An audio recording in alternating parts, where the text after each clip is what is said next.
Precioso Dios, no hay palabras suficientes para poder agradecer la tremenda gracia que tenemos de poder acercarnos a tu palabra, de tener tu palabra, Señor, de tener tu inspiración en nuestras manos. Dios, perdónanos porque pecamos contra ti cuando la dejamos de lado, que pecamos contra ti cuando la tomamos como si fuera cualquier otro libro. Pecamos contra ti cuando nos olvidamos de las maravillas y las delicias que encontramos en tu palabra, Señor. Perdónanos. Y Padre, ayúdanos a que en este momento, en este tiempo de la predicación, sea tu palabra la que sea predicada de manera fiel, tal como tú la has hablado, tal como tú la has inspirado. Que así, Señor, sea transmitida a tu iglesia y que tu iglesia sea edificada, transformada, santificada con tu verdad, Dios, como tú lo has prometido. No nos permitas, Dios, perder de vista lo maravilloso que es acercarnos a ti y a tu palabra. Dios, quita de nuestra mente cualquier distracción, de nuestra mente cualquier preocupación que podríamos tener y ayúdanos a someterlo todo a Cristo, someterlo todo a tu palabra, Señor, y que no perdamos el asombro de tu belleza, de tu gloria revelada en tu escritura, Dios. Oramos a ti en el nombre de nuestro precioso, único y suficiente Salvador, Jesucristo. Amén. Hermanos, es un verdadero privilegio estar con ustedes en esta mañana para acercarnos a la Escritura y de manera especial estar en este púlpito desde el cual durante tanto tiempo ha sido fiel a la Escritura, ha sido fiel a la palabra del Señor, y me es un verdadero honor estar aquí con ustedes en esta mañana. Y el día de hoy vamos a estudiar un pasaje bastante práctico encontrado en la carta que escribe el apóstol Pablo a Tito, en el capítulo 3, versículo 8. Enfocaremos nuestra atención a este pasaje bajo el título de esta predicación: la ocupación vitalicia del creyente. Es decir, ¿cuál debe de ser la ocupación del creyente? ¿En qué debe de estar ocupado, enfocado y preocupado el creyente por estar haciendo de manera constante? Un hermano dijo: lo que más nos ocupa es aquello que más nos identifica.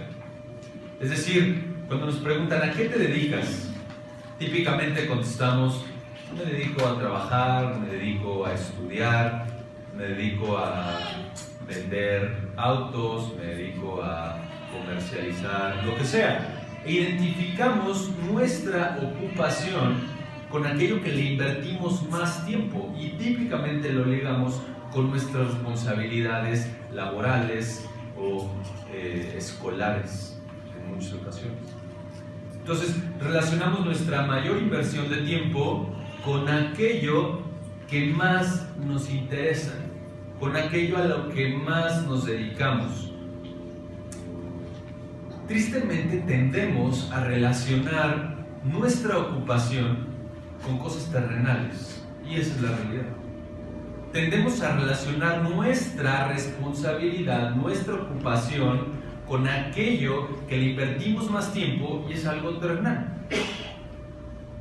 No, esto no es nuevo, lo que te voy a decir. El día de mañana, en 20, 30 años, 40 tal vez, ni tú ni yo vamos tal vez a poder dedicarnos a lo mismo que hoy nos dedicamos. Así de simple, nuestro cuerpo se va acabando, y entonces con lo que más nos identificamos hoy, tal vez en 40, en 50 o en el tiempo que sea, ya no lo vamos a poder hacer. Sin embargo, la Escritura sí nos da mucha claridad acerca de la ocupación que debemos de tener como creyentes de manera vitalicia. Es decir, no solamente durante algún tiempo, sino durante toda nuestra vida. Como les decía, tristemente nuestra ocupación terrenal a veces es lo que más nos identifica. Sin embargo, es una ocupación efímera, temporal, y ni siquiera va a durar toda la vida. Y a veces esto erróneamente lo transmitimos a nuestros hijos. Hijo, ¿a qué te vas a dedicar? No sé, tienes que ser alguien de bien. ¿Qué vas a estudiar? Y entonces, de manera instantánea, conectamos su educación con su futura ocupación. Sé un ingeniero, agricultor, lo que tú quieras, pero ocúpate en eso. Y no está mal que les instruyamos a nuestros hijos a trabajar, tenemos que hacerlo. Pero si ligamos su identidad, si ligamos la totalidad de su ocupación con su carrera o con su trabajo, hemos perdido el foco y le estamos enseñando que, al igual que nosotros, pongan los ojos en la tierra en vez de levantarlos y ver a Cristo. Buddy Baucham, un excelente predicador, dice: si los padres han criado a sus hijos para ser médicos, abogados, deportistas, músicos, etc., pero no los han criado para obedecer a Dios, han fracasado.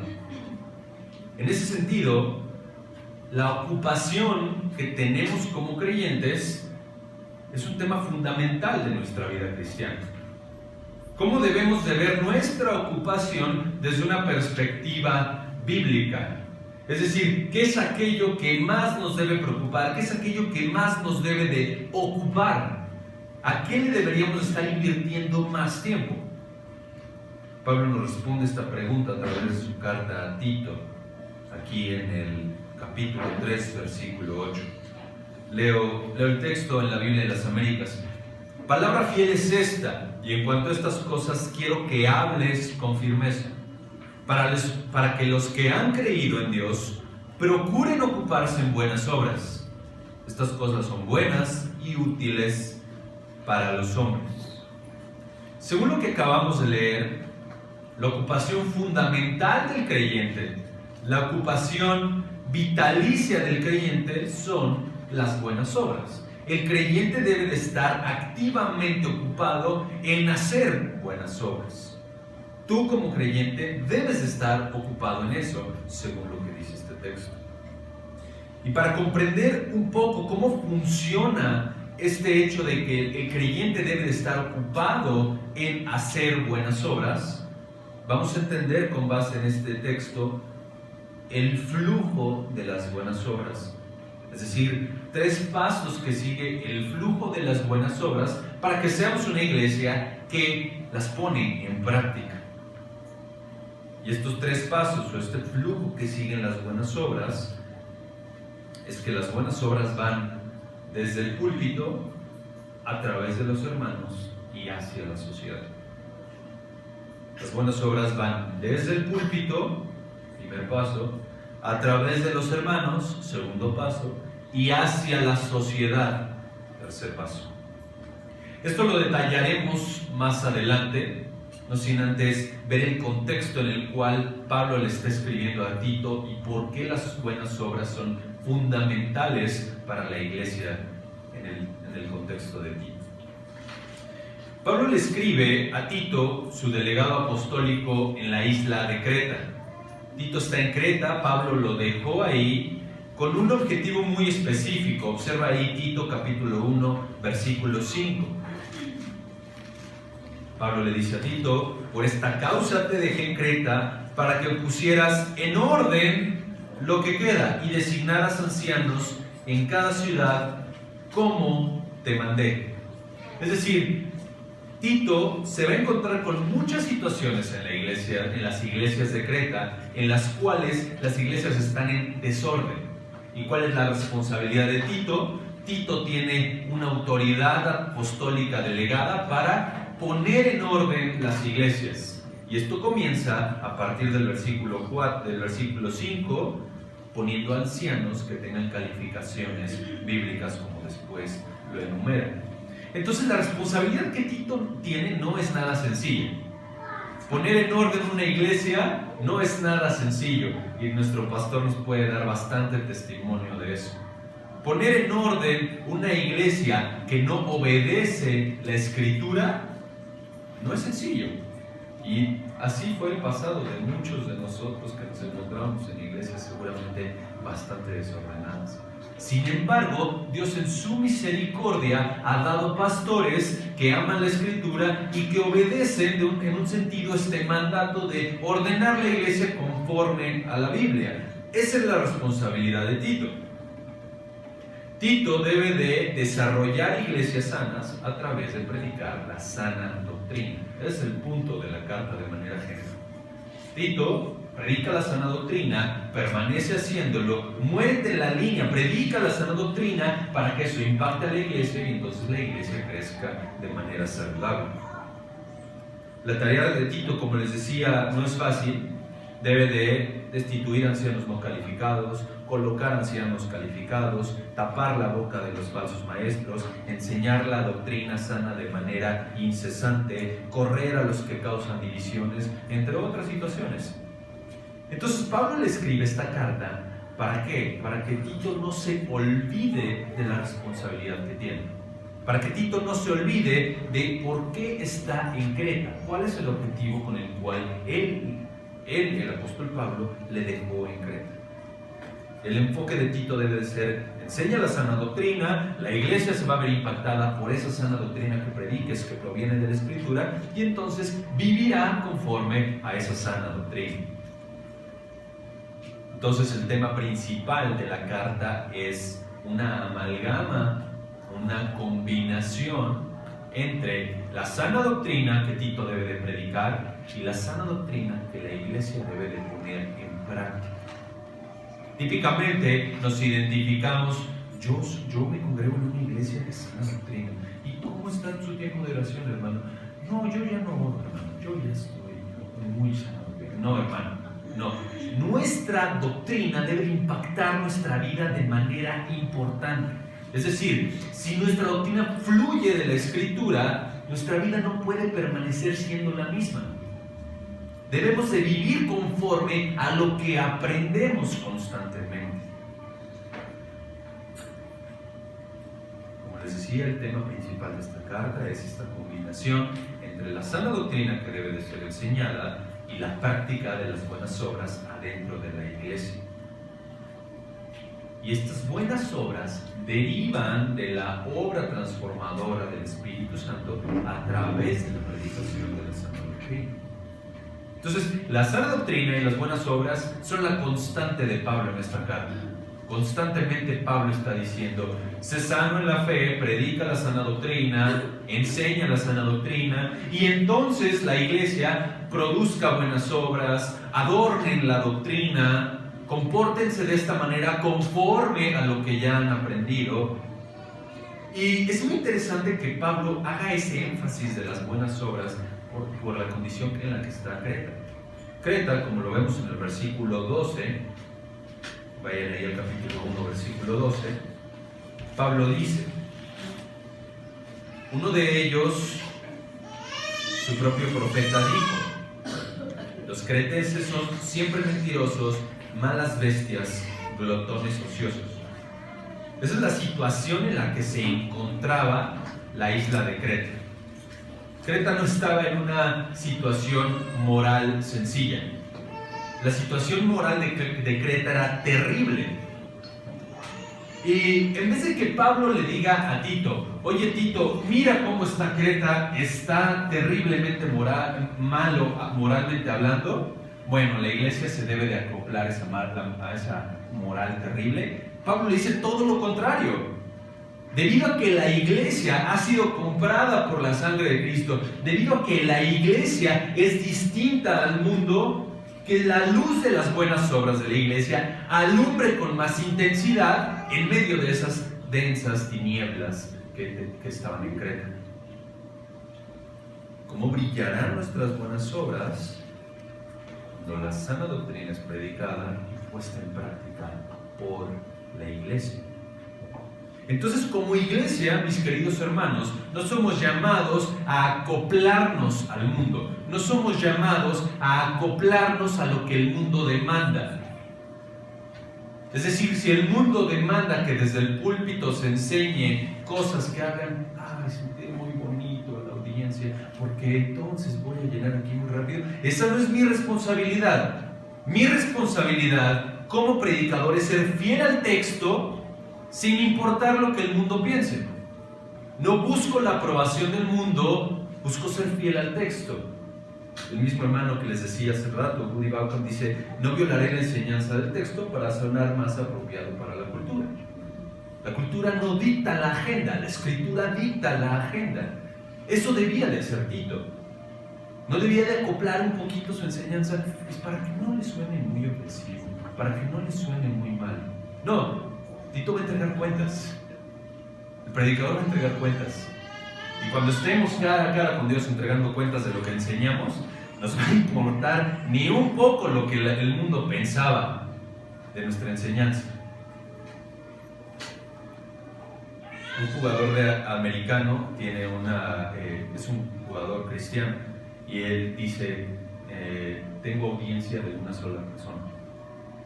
Es decir, mi única audiencia es Dios. Él es el único que me preocupa que esté de acuerdo con lo que yo estoy enseñando, que yo sea fiel al texto. De la misma manera, Tito debía de ser fiel, enseñar con autoridad, enseñar con mucha fuerza lo que la Biblia dice. Hoy hay una frase que seguramente han escuchado mucho, o no sé si es nueva, pero mucha gente dice: es que debo de ser políticamente correcto. Es decir, no se vaya a ofender. ¿Cómo le voy a decir que lo que está haciendo es pecado? Imagínate, se me ofende. Es que si no somos fieles en ese momento, si nos avergonzamos de lo que la Biblia dice, el momento de conversar con quien sea, ya sea un hermano cristiano o ya sea alguien de afuera de la iglesia, si nos avergonzamos de lo que la Escritura dice, no estamos siendo fieles a lo que Dios nos ha entregado en su palabra. No somos llamados a ser políticamente correctos, somos llamados a ser fieles a Cristo. En este sentido es que Pablo enfatiza de manera importante la labor de la iglesia en la práctica de las buenas obras que fluyen de un corazón transformado por el Espíritu Santo a través de la predicación de la sana doctrina. Entonces, esta sociedad atestada de pecado, repleta de pecado como lo es Creta, debe de recibir un impacto directo, debe de recibir una luz directa de las buenas obras que la iglesia hace debido a que tiene un corazón transformado por su Salvador. De la misma manera nosotros no vivimos en una sociedad distinta a Creta. No vivimos en una sociedad que es mejor que Creta. Estamos igual o tal vez estamos peor. Y somos llamados a hacer luz ahí. Ahora, nuestro texto se ubica en la parte ya concluyente de la carta. Pablo ya ha hablado de diversos temas que son fundamentales para Tito, y Tito está escrito, se cree, en medio de que Pablo escribió primera de Timoteo, luego escribió Tito y luego escribió segunda de Timoteo. Es decir, Pablo está al final de su vida, y tenemos estas cartas que se denominan las cartas pastorales, en donde Pablo es como muy claro, muy blanco y negro, muy enfático acerca de cómo debe de funcionar la iglesia, cuáles deben de ser las enseñanzas y por qué sus delegados apostólicos deben de seguir sus enseñanzas. En el capítulo 1, Pablo invierte un tiempo importante en hablar cuáles son las calificaciones de los ancianos bíblicos y su contraste con los falsos maestros. Creta tenía no solamente una moral terrible, sino también muchos falsos maestros. Imagínate esa combinación, la misma que vivimos hoy. Entonces Pablo le dice: necesitas poner ancianos calificados. Lo necesita la iglesia de manera urgente. Entonces ahí, a partir del versículo 6 del capítulo 1 hasta el versículo 9, Pablo es muy claro y les dice, un anciano debe de tener estas características. Y después lo contrasta, versículo 10, con los falsos maestros. Les llama rebeldes, les llama habladores vanos, les llama engañadores.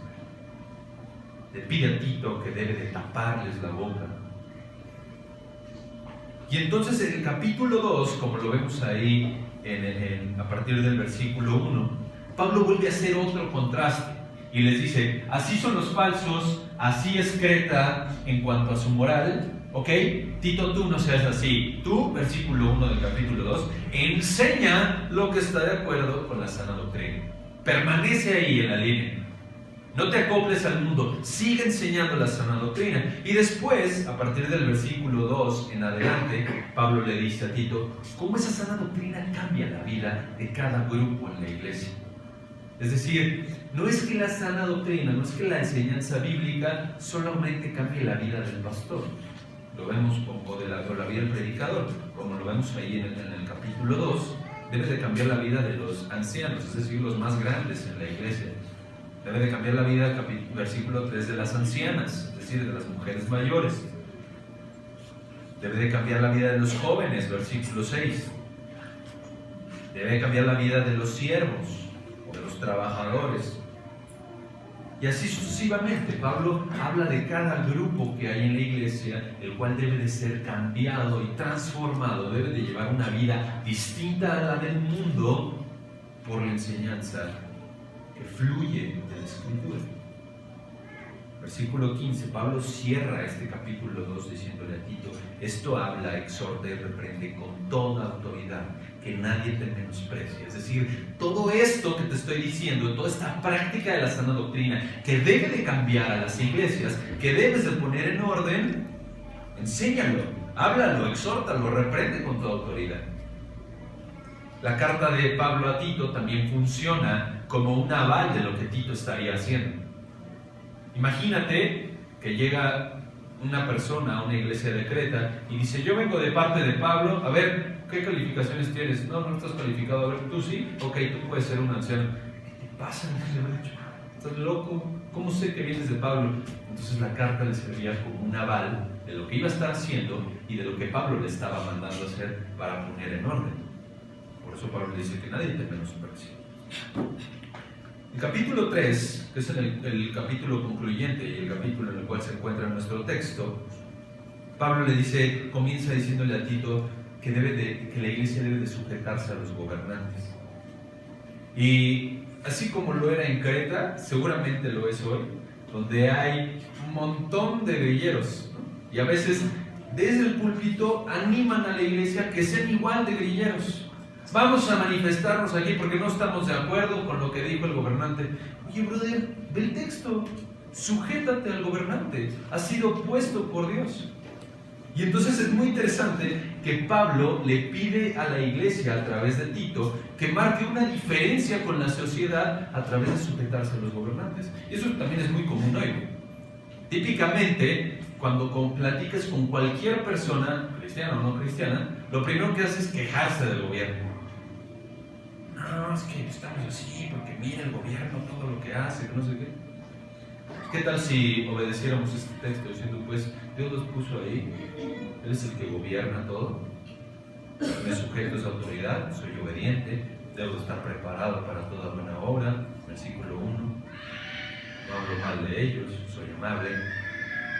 Entonces eso presenta un contraste directo que proviene de la obra del Espíritu Santo. Y después Pablo, a partir del versículo 3, le enseña a la iglesia o hace como un compendio corto de lo que es el Evangelio, de lo que era, de la obra del Espíritu Santo y cómo eso debe de transformar su vida. Y vamos a leer a partir aquí del versículo 3, por favor, síganme con su vista. Dice Pablo, porque nosotros también en otro tiempo éramos necios, desobedientes, extraviados, esclavos de deleites y placeres diversos, viviendo en malicia y envidia, aborrecibles y odiándonos unos a otros. Pero cuando se manifestó la bondad de Dios nuestro Salvador y su amor hacia la humanidad, Él nos salvó, no por obras de justicia que nosotros hubiéramos hecho, sino conforme a su misericordia, por medio del lavamiento de la regeneración y la renovación por el Espíritu Santo, que Él derramó sobre nosotros abundantemente por medio de Jesucristo, nuestro Salvador, para que, justificados por su gracia, fuésemos hechos herederos según la promesa de la vida eterna. Y ahora viene el texto que vamos a estudiar. Palabra fiel es esta, y en cuanto a estas cosas quiero que hables con firmeza, para que los que han creído en Dios procuren ocuparse en buenas obras. Estas cosas son buenas y útiles para los hombres. Entonces, cuando Pablo se encamina al cierre de su carta, recalca los puntos más importantes doctrinales y de práctica de la iglesia. Incluso, versículo 14, que es el penúltimo versículo de toda la carta, reitera lo mismo. Observa, Pablo dice, y que nuestro pueblo aprenda a ocuparse en ¿qué? Buenas obras, atendiendo a las necesidades apremiantes para que no estén sin fruto. El objetivo, hermanos, de esta predicación y de entender los tres pasos que sigue el flujo de las buenas obras es no ser una iglesia sin fruto, hermanos. Necesitamos ser una iglesia que dé mucho fruto. Hemos sido bendecidos en gran manera por ser enseñados con la Escritura. Ahora somos responsables de dar mucho fruto, y eso se observa a través de las buenas obras. Vamos a ver entonces, como les decía, tres pasos que sigue el flujo de las buenas obras para ser una iglesia que se ocupe en ellas. Tres pasos que sigue el flujo de las buenas obras para ser una iglesia que se ocupe en ellas.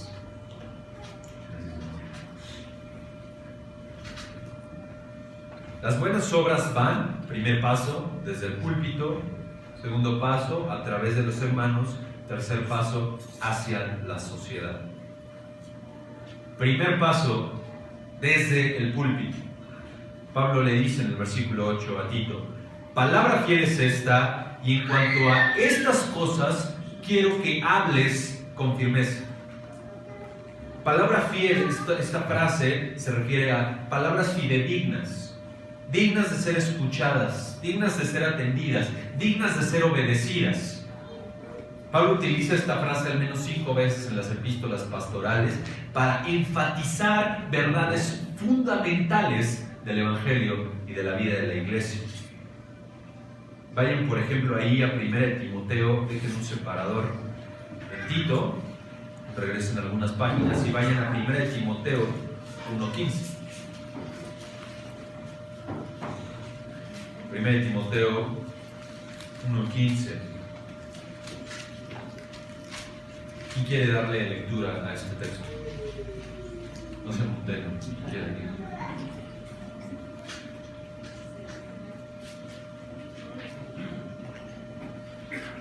Gracias, hermano. Palabra fiel y digna de ser recibida por todos, que Cristo Jesús vino al mundo para salvar a los pecadores, de los cuales yo soy el primero. Gracias, hermana. Amén.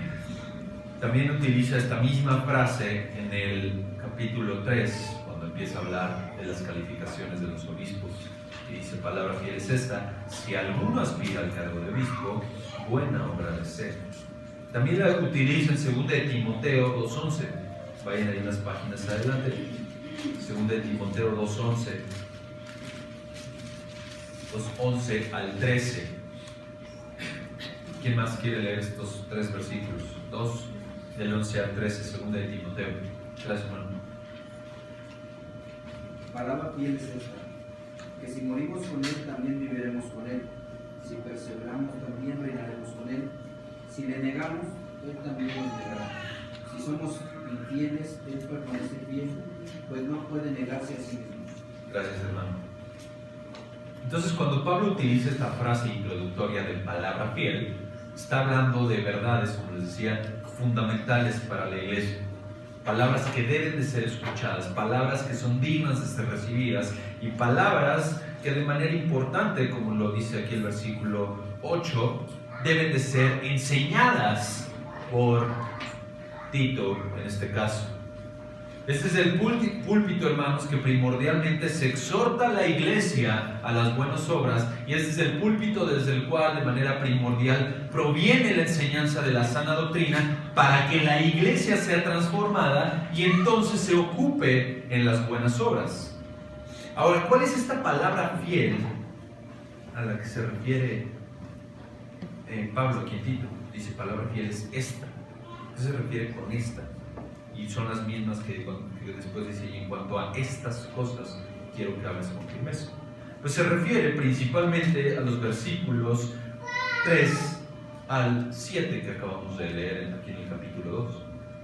Es decir, Tito necesita saber, necesita tener claro en su mente que las verdades fundamentales del Evangelio, como las vimos en los versículos 3 al 7, son fundamentales, son primordiales en su predicación. Si la predicación tiene un hueco, por llamarle de alguna manera, respecto a las verdades del Evangelio, se pierde el foco de la predicación. En ese sentido, Pablo le dice, palabra fiel es esta, y en cuanto a estas cosas quiero que hables con firmeza. Y leamos nuevamente los versículos 3 al 7 para entender por qué Pablo le da tanto peso a estas verdades.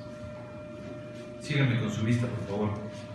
Dice Pablo, porque nosotros también en otro tiempo éramos necios, desobedientes, extraviados, esclavos de deleites y placeres diversos, viviendo en malicia y envidia, aborrecibles y odiándonos unos a otros.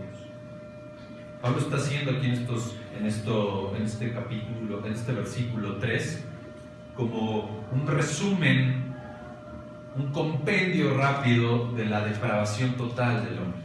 Es decir, hermano, tú que hoy eres salvo, ¿qué crees? No es porque Dios haya visto algo bueno en ti. No es porque Dios dijo, seguramente este me va a ser bien útil para el ministerio, lo voy a salvar. Nada de eso. Observa cómo dice el versículo 3 que éramos. Así éramos. Necios, desobedientes, extraviados, completamente perdidos en el pecado, completamente sumergidos en el lodo del pecado, y de ahí, versículo 4, es donde Dios nos sacó cuando se manifestó su bondad, cuando se manifestó la bondad de Dios nuestro Salvador y su amor hacia la humanidad. Él nos salvó. ¿Quién? Dios. Tú no te salvaste. Tú no dijiste, es que yo decidí seguir a Cristo y es mi decisión y cuando yo quiera lo dejo. Es falso. No existe eso. Yo pasé al frente y levanté mi mano. Tampoco existe eso, hermanos. Así ocurre, pero a lo que quiero llegar es que la salvación no opera de esa manera. La salvación le pertenece al Señor. Si Él utiliza un medio como ese, pasar al frente, levantar la mano, amén. Pero no es porque tú o yo lo hayamos decidido, es porque el Padre decidió salvarnos. Punto. A Él le pertenece la salvación. Ahora, ¿cuál fue el medio que Dios utilizó para salvarnos? ¿Las obras? No, jamás, nunca. Dice el versículo 5, Él nos salvó no por obras de justicia que hubiéramos hecho, sino conforme a su misericordia. Dios salva a quien Él le place por pura misericordia. En un sentido, Dios no está obligado a salvar a nadie. Dios no está necesitado de salvar a nadie. Es pura gracia y pura misericordia la cual Él derrama de manera abundante, así como lo hizo con su Espíritu Santo, para salvar a las personas. Más adelante dice, Él nos salvó no por obras de justicia que nosotros hubiéramos hecho, sino conforme a su misericordia, por medio del lavamiento de la regeneración y la renovación por el Espíritu Santo, que Él derramó sobre nosotros abundantemente por medio de Jesucristo nuestro Salvador, para que justificados por su gracia fuésemos hechos herederos según la esperanza de vida eterna. Entonces, estas verdades, que son como un resumen del Evangelio, el cual es sumamente profundo, deberíamos estudiar en algún momento estos versículos también, nos enseñan que el púlpito es el medio que Dios ha escogido para predicar estas palabras de manera fiel y de manera firme, como dice el versículo 8. Tito debe de hablar firmemente y contundentemente respecto al amor, bondad, misericordia, gracia de Dios que encontramos en los versículos anteriores. No debe de ser un predicador que, híjole, pues como que ya prediqué mucho el Evangelio, mejor vamos a cambiarle tantito. Hoy en día hay muchos púlpitos que han sido necios y dicen, pues mejor le meto tantita psicología, o mejor le meto tantito humanismo, porque parece que el Evangelio no es suficiente. Pablo le dice, oye Tito, es todo lo contrario. Lo que debes de hablar con firmeza es el Evangelio. Eso es lo que la iglesia necesita. Cuando Tito hable de manera contundente, fiel, estas verdades, entonces la iglesia será capacitada para practicar las buenas obras. La Reina Valera traduce esta frase de hables con firmeza del versículo 8 como insistas. Y el punto del original es que Tito debe de afirmar, aseverar, invertir constantemente su tiempo en enseñar estas verdades. Aseverar categóricamente sería una traducción casi literal. Enfatizar estas verdades. No puedes omitir, Tito, estas verdades en tu enseñanza. Tito iba a necesitar firmeza para enseñar estas verdades debido a la difícil situación que enfrentaría en Creta. Entonces, ¿cómo es que las buenas obras fluyen desde el púlpito? Fluyen desde el púlpito cuando el predicador es fiel a la Escritura, es fiel a estas verdades, predica estas verdades de manera constante, predica estas verdades de manera fiel, de manera enfática. Entonces la iglesia recibe estas verdades con el poder del Espíritu Santo, puede ponerlas en la práctica y sus vidas son transformadas. Cuando doctrina profunda y verdades pesadas respecto a la salvación, como lo acabamos de leer ahorita, son enseñadas desde nuestros púlpitos, entonces la iglesia es animada y capacitada para obedecer las buenas obras que Dios ha preparado de antemano para que hagan en ellas. Pastor MacArthur dice, mi responsabilidad como predicador es llevar a la iglesia un paso más arriba de su conocimiento de Dios. Si hoy conocen a Dios hasta cierto punto, mi responsabilidad es que este domingo crezcan un poquito más y el siguiente crezcan un poquito más y así sucesivamente. Es decir, que nuestro conocimiento de Dios vaya en aumento para que nuestras vidas sean transformadas. Y nuestras vidas son transformadas cuando ponemos en práctica las buenas obras. Esto es lo que nos lleva a nuestro segundo paso del flujo. Entonces las buenas obras fluyen desde el púlpito, primer paso. Segundo paso, a través de los hermanos o a través de la iglesia. Observa lo que dice el versículo 8. Palabra fiel es esta, y en cuanto a estas cosas quiero que hables con firmezas, para que los que han creído en Dios procuren ocuparse en buenas obras. Es decir, para que la razón por la cual, el objetivo con el cual Tito debes de estar insistiendo en estas verdades es para que la iglesia, los hermanos se ocupen, los que han creído en Dios se ocupen en buenas obras. El objetivo de la predicación no es solamente informar la mente, es transformar también la conducta. ¿Y cómo ocurre eso? Es el Espíritu Santo el que toma las verdades que entran a tu mente, las lleva a tu corazón y entonces te ayuda a ponerlas en la práctica.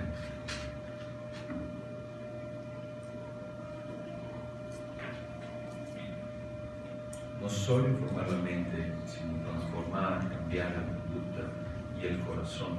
Eso solo lo puede hacer Dios. Por eso debemos de ser fieles a la predicación de su palabra.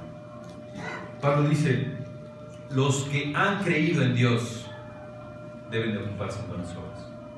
Es decir, aquellos que han colocado su fe de manera total y absoluta en el Dios de la Biblia.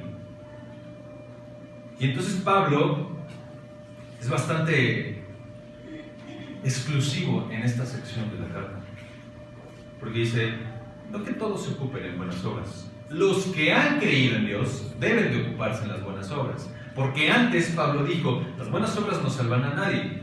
Entonces no quiero que se confundan de que yo les diga, todos hagan buenas obras, todo el mundo debe estar involucrado en las buenas obras, porque entonces la gente va a pensar, pues salvan por obras. Falso. Pablo dice, los que han creído en Dios, ese grupo es el que debe de estar involucrado activamente en hacer buenas obras. No se refiere a aquellos que simplemente niegan el ateísmo y dicen, no, pues yo creo que Dios existe, pero viven como si Dios no existiera. No se refiere a ese grupo. Tampoco se refiere a aquellos que dicen, pues sí, yo creo que Jesús fue un gran maestro, que sí vino algún tiempo y pues murió en una cruz medio feo, ¿verdad? Y no se refiere a ese grupo de personas. Pablo se refiere a aquellos que tienen la fe salvífica, como Efesios 2 lo enseña. Aquellos que tienen la fe que proviene de la gracia de Dios y que entonces tienen una vida y un corazón transformado por la fe que Dios ha colocado en ellos. Vayan a ir rápidamente a Efesios 2, a partir del versículo 8. Una serie de textos bastante conocidos, preciosos para la iglesia. Dice el versículo 8, porque por gracia habéis sido salvados por medio de la fe. Y esto no de vosotros, sino que es don ¿de quién? De Dios. No por obras, es decir, no son las obras las que te salvan, para que nadie se gloríe. Cualquiera podría gloriarse o enorgullecerse y decir, ¿viste? Mis buenas obras me salvaron. Lo que dice el texto es falso. Las buenas obras no te salvan. Al contrario, es la pura gracia de Dios. Porque versículo 10, somos hechura suya, creados en Cristo Jesús para hacer buenas obras, las cuales Dios preparó de antemano para que anduviéramos en ellas. Es decir, aquellos, vuelvan a Tito por favor, aquellos que han colocado, como les decía, de manera absoluta su fe únicamente en Dios, son aquellos que deben de estar enfocados en hacer buenas obras.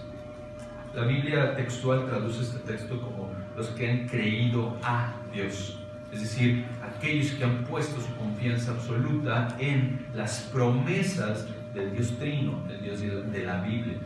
No un Dios inventado, no un Dios que suene bien para el mundo, no un Dios que, y utilizando D minúscula, no un Dios falso, sino el Dios de la Biblia, el único sabio y verdadero Dios.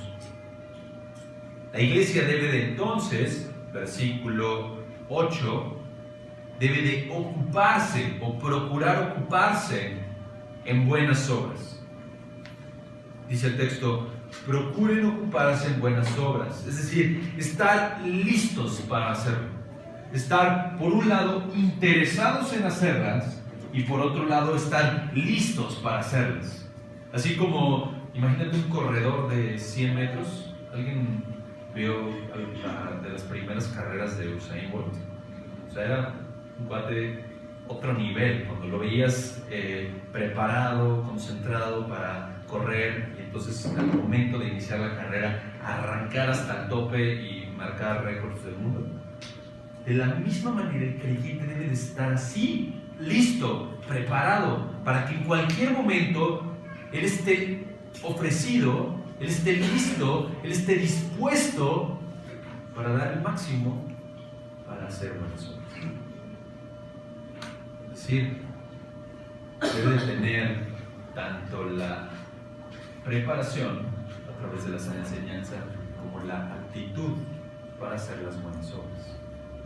Así debe de estar el creyente, ocupado y listo, preparado, interesado en poner en práctica lo que escuchan cada domingo. Platicaba el domingo pasado con un hermano y hablamos acerca de que a veces la iglesia parece que es nomás este cuadrito y salimos, se nos olvidó la predicación, se nos olvidó de qué habla el pastor, se nos olvidó los cantos, Eso no impacta nuestra vida. Lo único, la iglesia es nomás el domingo y el ratito que estamos aquí, pero allá afuera es otro cantar. Hermano, eso de verdad que lastima a la iglesia. Eso no debe de ser así. Somos la iglesia el domingo y el lunes y el martes y hemos sido salvados de manera eterna para vivir la eternidad con el Señor, no un ratito en el domingo. Como consejo, cuando salgas el próximo domingo, pregúntale a tu hermano: oye, ¿qué te parece? ¿Qué fue lo que más te impactó la predicación? ¿Cómo vas a poner en práctica lo que escuchaste? Ay, hermanos, que la verdad me dormí, hermano. Bueno, pues a la siguiente semana yo le traigo un café, que no se duerma y entonces me cuente qué cosas debe de poner en práctica. El punto es, no venimos solamente a ser informados. La Escritura no solamente nos informa, hermanos. La Escritura nos transforma. Nuestra vida debe de ser distinta cuando leemos, cuando somos confrontados, cuando somos alumbrados con la luz de la Escritura. Nunca entras a un cuarto oscuro y prendes una lámpara y te guías hacia donde no está la lámpara alumbrando. Te guías por donde la lámpara alumbra y entonces si ves, mira, acá está el foco, prendes el foco y entonces la lámpara te guía. De la misma manera la Escritura. No nada más la lees para entonces guardarla, la lees porque alumbra tu camino y sigues el camino marcado por la Escritura. Así son las buenas obras. Pablo le dice que la iglesia debe de procurar ocuparse en buenas obras, es decir, necesita estar empeñada, enfocada y esforzada en obedecer lo que la Escritura dice. El verdadero creyente no puede ser indiferente a las buenas obras. Ese es el punto. El verdadero creyente no puede estar sin fruto. El verdadero creyente va a traer fruto para la gloria de Dios.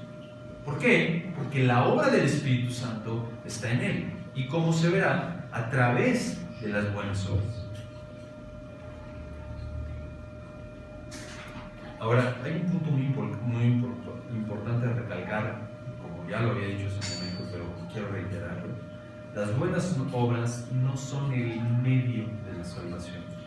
Las buenas obras son el resultado de la salvación. Dios no salva a quien hace buenas obras. Quien hace buenas obras es un reflejo de que Dios le ha salvado. Y buenas obras hablando del estándar bíblico, no buenas obras de nuestro propio estándar. David Ward, en su comentario de Tito, titulado Adornando la doctrina de Dios, dice: el creyente verdadero ve cada día como una nueva oportunidad para servir al Señor y agradarle, no con el fin de ganar su afecto, sino como expresión de gratitud por el afecto ya libremente concedido, no para ganar la salvación, sino como consecuencia de la salvación gratuitamente impartida. Sin embargo, aun siendo una expresión natural, las buenas obras no florecen sin esfuerzo. Deben ser la principal ocupación del creyente. A veces quisiéramos entrar cuando Dios nos salva, entrar como en un tobogán de buenas obras, pues nomás vas ahí, bien tranquilo. Pero requiere esfuerzo, hermanos. Requerimos ocuparnos en ellas, requerimos invertir nuestro tiempo en ellas, requerimos dejar de hacer cosas que no valen la pena por hacer aquellas cosas que sí valen la pena. Requiere esfuerzo. Entonces, el segundo paso es que como iglesia debemos estar ocupados en las buenas obras. Las buenas obras fluyen desde el púlpito cuando la sana doctrina es enseñada y van a través de la iglesia cuando la iglesia pone en práctica lo que está aprendiendo. No seamos una iglesia inútil y ociosa como lo eran los habitantes de Creta. Seamos una iglesia ocupada en buenas obras. una que muestra la gloria de su Salvador y su corazón transformado a través de ponerlas en práctica. Y vamos rápidamente a Mateo 5:16, solamente como una nota importante respecto a la práctica de las buenas obras. Mateo 5, versículo 16.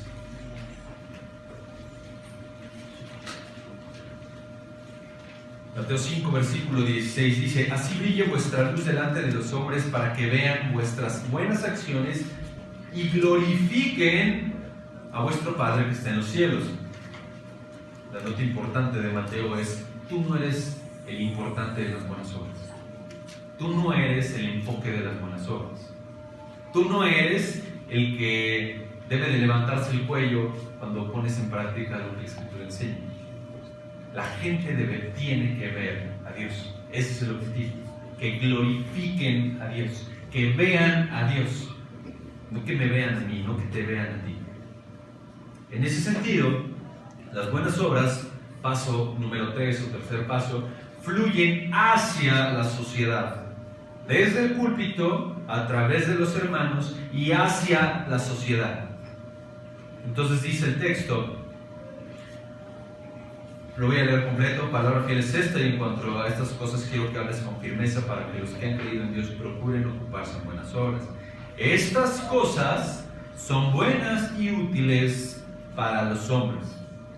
Estas cosas se refiere a lo que Pablo acaba de decir, las buenas obras, y a lo que acaba de enseñar un poco más atrás, que es este resumen del Evangelio. Entonces, la práctica del Evangelio y la práctica de las buenas obras, y la enseñanza del Evangelio fluyen desde la iglesia hacia el mundo que nos rodea. El mayor beneficio, mi querido hermano, que podemos brindarle a esta sociedad, a este barrio, a esta ciudad que nos rodea, es obedecer este texto, predicarles el Evangelio y servirlos con buenas obras. Es lo mejor que podemos hacer. Observa cómo ambas cosas van de la mano, hermano. Observa cómo es importante, y si no has escuchado el ministerio CHF, el pastor nos ha pasado bastante información. Acércate a ver cómo es ese ministerio, acerca de cómo las buenas obras están ahí, pero nunca se abandona la importancia principal y la relevancia mayor del Evangelio. ¿Por qué? Porque somos responsables de ser ambos, predicar el Evangelio y también servirlos con buenas obras. Pero somos responsables de ambos no porque ambos tengan la misma importancia. El Evangelio tiene una importancia infinitamente mayor y es el único capaz de salvar a personas de irse al infierno. Pero también somos responsables de acompañar esa predicación con buenas obras. Es decir, si ves a alguna persona que necesita de comer allá afuera, no le prediques el Evangelio y digas, pues ahí chido, no, llévale algo de comer. Pero si le llevas algo de comer, no lo dejes jamás sin el Evangelio, porque solo el Evangelio lo puede salvar. Solo el Evangelio puede suplir su necesidad permanente y eterna de salvación. Repito, las buenas obras y el Evangelio no tienen el mismo valor. Más bien, las buenas obras acompañan a la predicación del Evangelio. Lo bueno y útil, como dice el texto, estas cosas son buenas y útiles. Es decir, traen un beneficio. Y en contraste con la sociedad cretense, que es ociosa, esto va a ayudarles a ser útiles. Esto le es útil a la sociedad. ¿Hacer qué? Predicarles el Evangelio y servirlos con buenas obras. Repito, no porque tengan el mismo valor, sino porque somos responsables de ambas. He escuchado un dicho, una frasecita, un cliché ahí de cristiano, seguramente si ustedes lo han escuchado, que dice: predique el Evangelio y usa tu boca si es necesario. ¿Quién lo ha escuchado alguna vez? Bueno, hay muchos dichos muy malos, ¿no? Pero este es de los peores, ¿no? ¿Por qué? Porque lo que dice este dicho es que yo debo demostrar el Evangelio todo el tiempo, y pues si tengo la oportunidad le predico a la gente. En realidad, la enseñanza de la Escritura es lo contrario. Practica lo que ha sido enseñado, pero predica de manera constante. ¿Por qué? Porque ¿cómo serán salvos si no escuchan el Evangelio? Tú no eres el Evangelio, así de simple. Incluso hay muchos pastores que dicen, vive el Evangelio. No puedes. El Evangelio es Cristo. Tú vives conforme al Evangelio. Es decir, el Evangelio transforma tu vida. Pero pones en práctica las enseñanzas del Evangelio y le predicas a la gente el Evangelio. Entonces, ahí para que la note, si alguna vez escucha esa frase, si la escucha desde algún púlpito, pues ya está medio mal, pero si algún vecino, amigo, hermano cristiano se la cuenta, pues ya tiene como ayudarlo, decirle, pues son clichés medio torcidos, hermano, mejor no lo digas. Otros dicen, ayúdate que yo te ayudaré, y está en esa lista, ¿no? Más bien usa tu boca siempre para predicar el Evangelio, vive conforme a él y que tu testimonio, tus obras lo reflejen. En conclusión, mis amados hermanos, las buenas obras fluyen entonces ¿desde dónde? Desde el púlpito. Nuestros púlpitos deben de estar repletos, atestados de verdades bíblicas enseñadas a la iglesia, verdades profundas, doctrinas intensas que reten nuestra mente, que rompan nuestro cerebro y que nos hagan caer de rodillas ante nuestro Salvador, para que entonces, paso número 2, ¿a través de quién?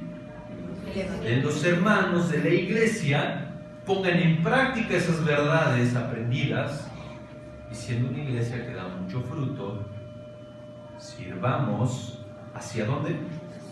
Hacia la sociedad, hacia el mundo que necesita escuchar el Evangelio y ha de ver nuestro testimonio de buenas obras. Debemos estar ocupados en las buenas obras, como les decía al inicio, de manera vitalicia. No con el enfoque de ser adorados nosotros, no con el enfoque de ser salvos por esas buenas obras, sino para que Dios sea glorificado y debido a que hemos recibido la fe transformadora del Espíritu Santo, entonces ponerlas en la práctica. Entonces, cuando te pregunten ¿a qué te dedicas?, ahora tienes una respuesta distinta. Vamos a orar.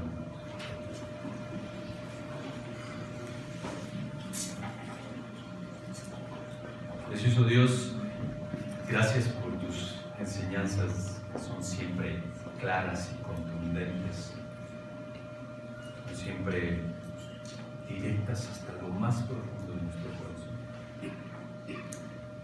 Ayúdanos, Padre, a llevar gloria a tu nombre, a llevar mucho fruto, poniendo en práctica las buenas obras que tú has preparado de antemano para que demos en ellas. Ayúdanos a ocuparnos, Dios, en esas buenas obras, para que entonces, Dios, seamos un reflejo de la obra transformadora del Espíritu Santo.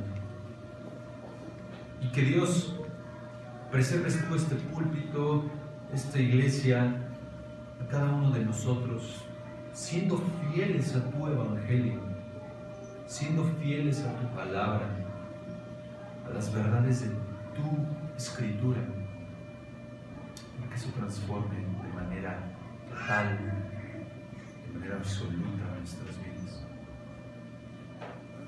Haznos hacedores de tu palabra, Dios.